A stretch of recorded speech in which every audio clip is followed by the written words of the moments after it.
Hey everyone, wanted to create a quick video and actually a series of videos over a topic that's impacted my life greatly, and that's suicide and mental health awareness. After losing one of my best friends, Jesse Smith, roughly 3 years ago. And actually wanted to do this outside. You know, Jesse loved the lake, he loved nature, loved the great outdoors. Dang, a fish just hopped too, so that was probably him saying hello. But just wanted to give a bit of background about what I'll be doing over the next several weeks and a bit about why I'm doing it. So, over the past 7 months in quarantine, it's crazy that it's been that long. I've had a lot of thought and time to think to myself about, my past, present, what I want to do in the future. And that's given me a lot of time to think about my friends, families, loved ones, people that care about me and who I actually care about as well. And that's led me to Jesse. Every single day I think about him. If it's, a gift he's given me, a memory we had, a lesson learned. And actually, one of those gifts that he gave me was, and this is one of many, is introducing me to fitness and exercise. And anyone that knew Jesse know that him in his earlier days was incredibly in shape. He was an unbelievable gymnast. And that was paired with an unbelievable confidence, where a lot of risky endeavors or, feats of strength would occur whenever you're hanging out with him, if it was climbing the biggest tree in the neighborhood or, doing a backflip off of a car or some crazy skate trick. And, my dad actually has a funny story of when we were young, we were over at a gymnasium near our house, and Jesse climbed with just his arms up the side of this, on this pole, and was just dangling at the top of this gymnasium for a couple minutes, 40 to 50 feet off the ground. My dad was like, this kid is unbelievably strong and super special. So in the 7th and 8th grade, and Jesse was a freshman or sophomore in high school at the time, he introduced me to weightlifting. And, at that time I was thinking, man, I want to be like this guy, incredibly fit, super confident, super handsome. And that's what kind of leads me and kind of brings this thing full circle is, another thing about Jesse is he cared incredibly about, all his friends and strangers as well. And he always wanted to create his own nonprofit. And, I wanted to pay ode to him and honor him in some way and leave a legacy for him. And so with this, I'll be doing a fitness challenge over the next several weeks. And I'll also be donating money to NAMI, which is a nonprofit for suicide and mental health, which stands for National Alliance on Mental Health and Illness.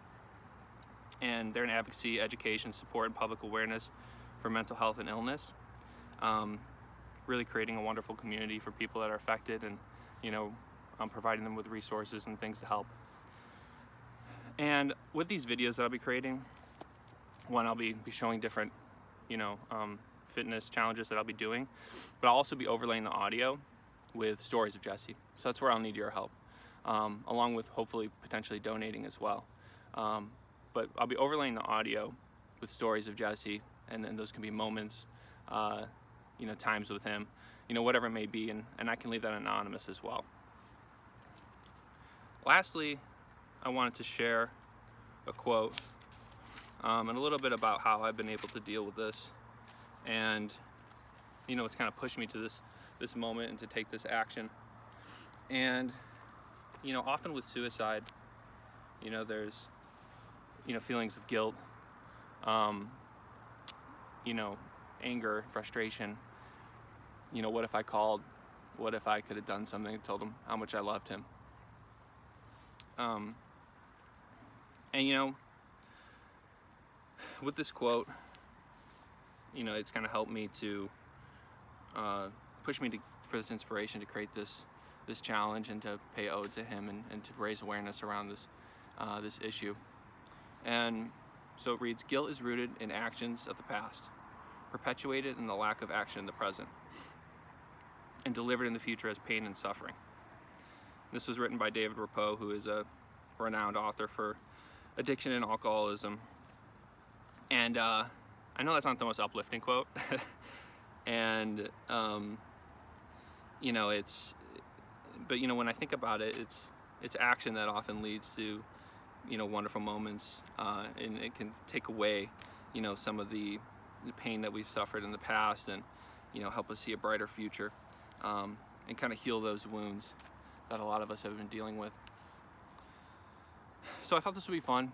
I think it would be a cool thing to get together with family and friends, remember some really wonderful moments with Jesse, and hopefully raise awareness around this issue that millions of us face on a day-to-day. So I love you, Jesse. I hope I make you proud. And yeah, it's definitely not going to be easy, but I'm excited. And I'll be seeing you guys soon. Bye.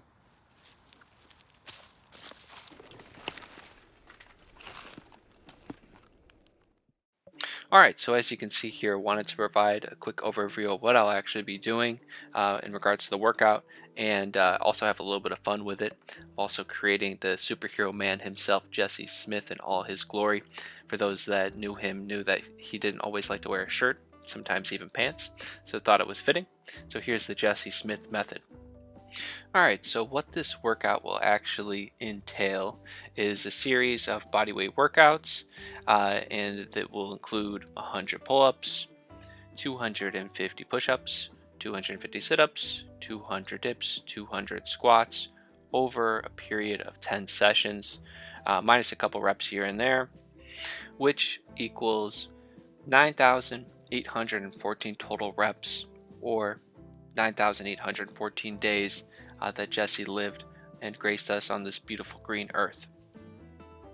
And as you can see here, I'm making a background of the beach. As I mentioned earlier, Jesse loved the water, he loved nature, he definitely loved the beach. He also was a really great sailor, so putting a sailboat in there, and also adding a couple fish hopping out of the water there. And Jesse was a horrible fisherman. Couldn't catch anything, but that was part of the fun, and he always had a positive attitude doing it. So let's hop into it.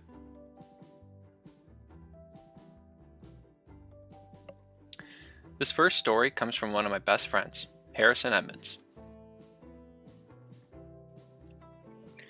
Whenever I think about Jesse, I can't help but think about how he taught me what it took to be a reliable person. Although he directly taught me plenty of ways to become a more dependable person throughout our friendship, it's what he taught me indirectly through his actions that has always stuck with me. There was a brief period in time where we actually were neighbors. We would hang out all the time during the week and even more on the weekends. However, during those early mornings of the week, our schedule was very different. He worked a full-time job as an arborist, while I was still going to school and enjoying the additional free time I had. But about 2 days a week, we did have some crossover in the morning. I had one class on Tuesdays and Thursdays that started at 7 a.m., which was incredibly early for me at the time. I typically stumble out of bed at 6:27 a.m., brush my teeth, get dressed, and be on the road at about 6:32. I absolutely hated waking up this early, and wanted to make sure I slept in as long as possible, hence the tight morning schedule. On these 2 days of the week, I would always drive past Jesse on his way to work, biking alongside the road. Jesse didn't have a car, and needed to make it about 20 miles to his workplace. Every single day, this guy would bike about 4 miles to a bus stop, ride that bus for about 20 minutes, bike from that stop about 4 miles away, to then take another bus within a mile of his workplace. This absolutely blew my mind knowing he did that 5 days a week in the hottest and coldest temperatures that Illinois had to offer.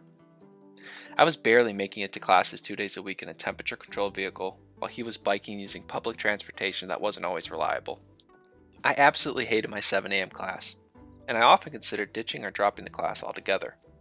But if I didn't drive past Jesse in the morning, not only would I miss out on honking at him while he was flipping me the bird or yelling some crazy obscenity at me, but I'd also hear from him later about how I'm a lazy sack who needs to remain committed to my class. I never told him then, or ever actually, but I'd watch him biking hard alongside of the road and just feel a fire burn inside of me.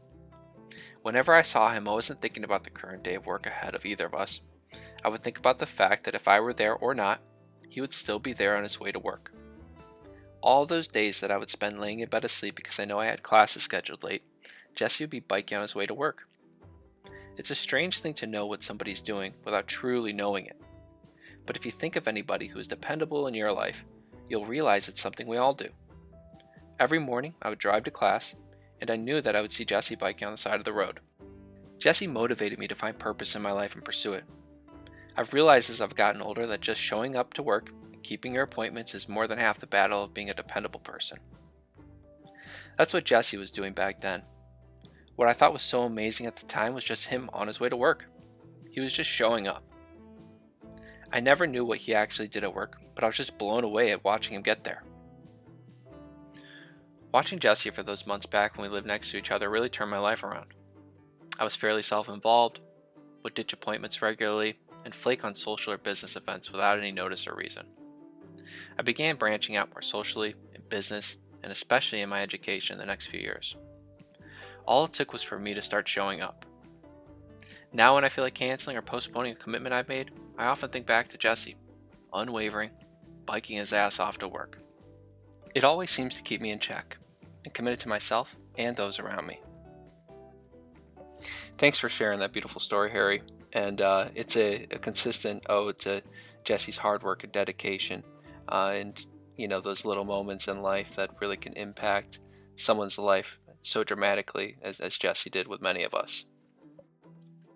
This next story comes from my oh so lovely big sister, Natalie Chapman. I knew Jesse all my life. I'm sure you'll hear a lot of funny, sincere, and heartwarming stories about Jesse's life as a child and young adult, all of which I was blessed to be a part of. But I'd like to talk about when I reconnected with Jesse when I was 26.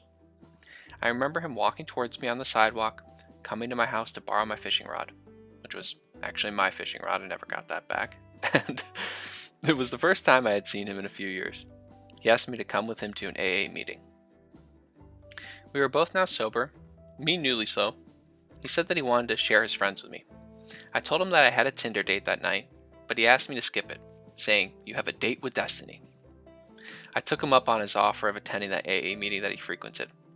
There, he very much so held up to his offer of sharing his friends with me. I am friends today with everyone that I met that night, and continue to call that meeting my home group. As far as that date with destiny he offered me, that also came true, because I met Alex, my now fiance, at that meeting that very night. Jesse was fun and spontaneous. We always had a good time flying by the seat of our pants, laughing and being riotous, all while staying sober.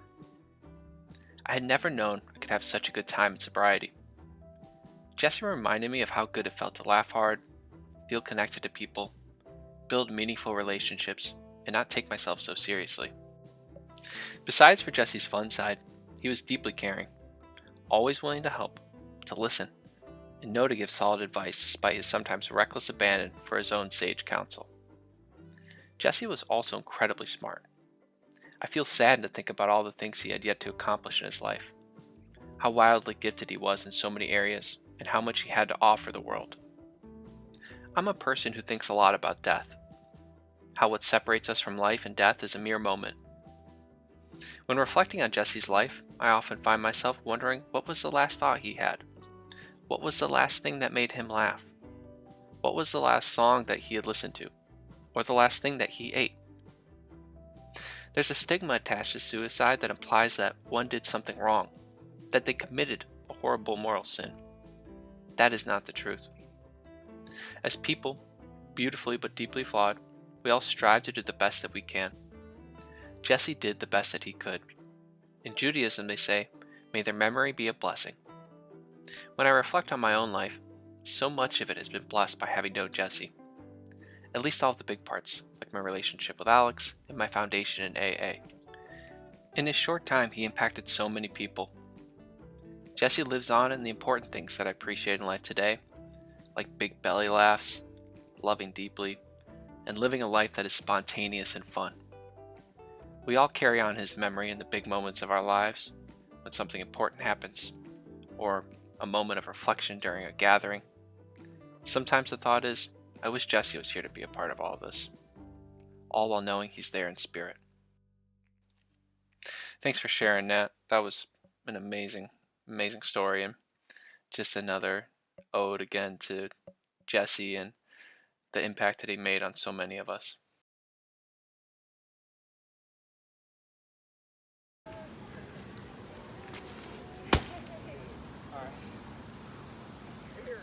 Yeah.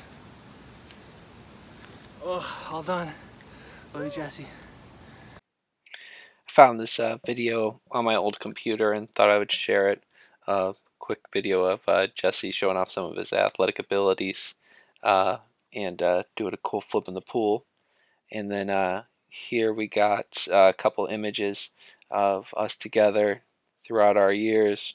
Always fun to look back on and see some of the good times we had together. As I mentioned earlier, I have 9 more sessions of these and would love to get some more story submissions. I already have several from friends and family that have submitted, but as you'll see in the link, there's a form that you can use to submit a story of Jesse. Feel free to send me over any pictures or any videos that you'd want to share. We'd all love to see them and get some snippets of time of seeing Jesse. Here is the organization and their webpage that I will be supporting, National Alliance on Mental Illness, NAMI. Thank you, Carolyn Smith, Natalie Chapman, and Tracy Riley for helping me select this organization. Definitely take a look at their website. They offer some really wonderful resources and learn a bit more about what they do. Here is my fundraiser page. Any donations would be much appreciated. I'm working towards a goal of $9,814, the total days that Jesse lived on Earth.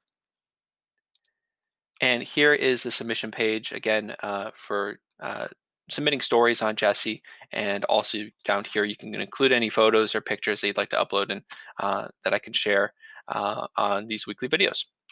Thanks everyone. Talk to you next week. Bye.